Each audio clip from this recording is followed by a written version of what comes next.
Britain থেকে 1.5 লাখ অভিবাসীকে বের করে দিল কর্তৃপক্ষ।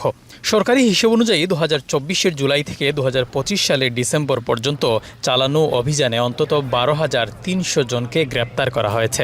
নেলবার, কারওয়াশ, সেলুন, টেকওয়ে শপসহ বিভিন্ন খাতের প্রতিষ্ঠান ছিল এসব অভিযানের মূল লক্ষ্য। যুক্তরাজ্যে অবৈধভাবে কাজে জড়িতদের বিরুদ্ধে অভিযান ও গ্রেপ্তার এটি ব্রিটিশ ইতিহাসে সর্বোচ্চ। সারা দেশে হোম অফিসের অভিযান বেড়েছে 77% এবং গ্রেপ্তার বেড়েছে 83%। ডেফিনেটলি বেড়েছে এবং তারা কিন্তু কোনো নোটিশ ছাড়াই, মানে যারা ইমিগ্রেন্ট অফিসার যারা রয়েছেন বা যারা অভিযান চালান তারা কিন্তু হানা দিচ্ছেন।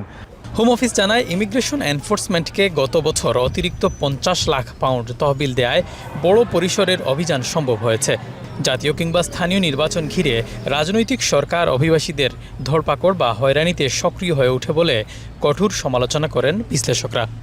মাঝে মধ্যে তারা করে কি, অনেক সময় ইমিগ্রেশন রুলসটাকে খুবই ইজি করে দেয়, যার কারণে বিভিন্ন দেশ থেকে, ইউকের বাইরে থেকে অনেক লোক এই দেশে আসে।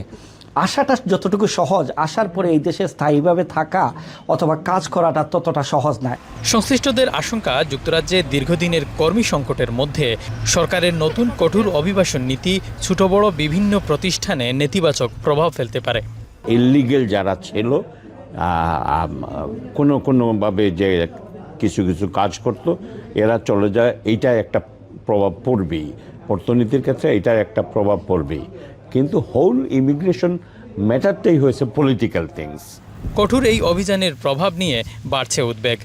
অর্থনীতি ও শ্রমবাজারে এর দীর্ঘমেয়াদী প্রভাব কতটা পড়বে সেটাই এখন দেখার বিষয়। শরীফুল ইসলাম চৌধুরী, এখন, লন্ডন।